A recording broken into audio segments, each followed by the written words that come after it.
So Joe Biden had a moment on the campaign trail that's probably going to leave young people and Bernie people with a bad taste in their mouth. So if I could ask you, sir, I mean, even if you could address our camera directly, talk to the voters that are worried about socialism and you raising taxes. First of all, I guarantee, I promise, I've never broken my word. Anyone making less than $400,000 will not see one single penny in their tax raised. Number two, I beat the socialists. That's how I got elected. That's how I got the nomination. Do I look like a socialist? Look at my career, my whole career. Well, I mean, one thing's for sure. That's accurate. He's certainly not a socialist. You look at his career, it's just a litany of reaching across the aisle and working with Republicans. And the problem is, and this is why the left is not hot on Biden, it's working with them on their priorities. This is what his governing record shows. This is the guy who couldn't wait to make a deal to cut Social Security and Medicare. That's who Joe Biden is. He's given speeches bragging about how he wants to make a deal and cut Social Security. This was a big issue during the primary. So he's right about that. He's right. He supported the Patriot Act. He supported the Iraq War. He supported a lot of the outsourcing deals. That's the problem. That's the problem. And he's highlighting his record in an attempt to tell people, like, let's get serious. I'm not some far left person like the right is portraying me. He's correct. There's no doubt. He's empirically right. It is provable. It is verifiable. You go through his record with a fine-tooth comb. He's a corporatist. That's what he is. That's who he is, through and through. So he's correct. So I'm not knocking him on for being factually wrong here. But here's the problem. Man, it is so easy. He takes the bait so quickly. And what I mean by that is, you're coming up on the election. The group that is most iffy on you, Joe, it's the base. That's the group that is most iffy on you. All of the suburbanites that you were trying to get, mission accomplished, dog. You got them. You got the suburbanites. You got the old people. This is what you've been fighting for, and you got them. So now we're coming up on the election. The people who are most skeptical of Joe, it's the left. It's young people. And this question, like his answer to the question, is tailor-made to further piss that group off. So the exact group that he should be shoring up and catering to is the exact group he's shitting on. I beat the socialist. Flip it. I beat him. I beat him. I beat the guy.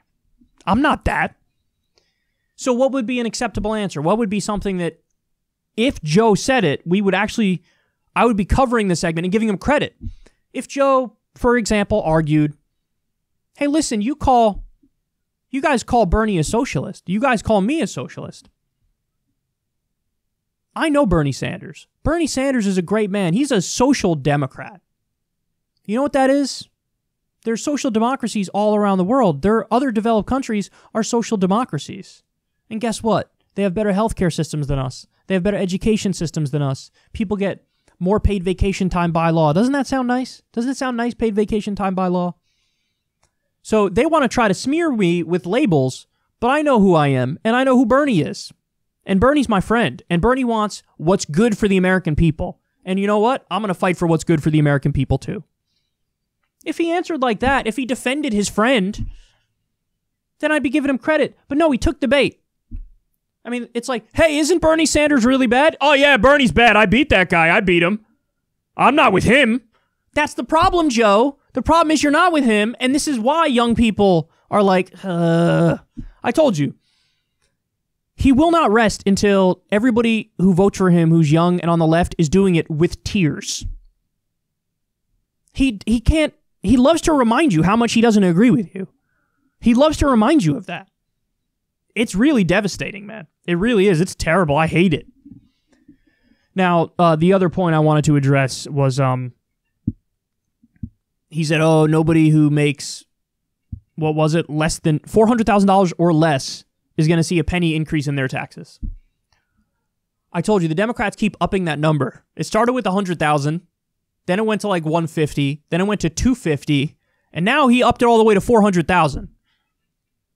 Listen, I get it. You know, I've argued that I've never seen a working class tax cut that I didn't like. But yeah, the line should be more like 100,000 or 200,000. Like 400,000, it's not the number of Americans who make $400,000 or more, it's not that many. So really, you should be talking about 100,000 or 200,000. But no, he says $400,000 a year or less. You know, they don't see an increase in their taxes. It's just, it's always the framing to reach out to the right when they don't like you, dude. They're never going to agree with you. Which is why they're doing a smear campaign calling you an Antifa puppet. Listen, if he wins, which it looks likely that he will as of right now, it really is only because it's an anti-Trump election. But they're going to take all the wrong lessons from it. All the people in the Biden campaign will take all the wrong lessons from it. They'll think neoliberal corporatism is awesome, and it sells. And that's why he won. As opposed to, no, a ham sandwich would have beaten Trump given the current state of affairs. So, here we go again. It certainly would be nice to not be repeatedly reminded how much the Democratic candidate disagrees with us at the same time that we get browbeaten by people that you better shut up and do the vote anyway. Certainly would be nice to not be like routinely insulted as we get closer to the election. You guys should be trying to make it as easy as possible for people to suck it up and make that lesser evil vote, but they're not doing that.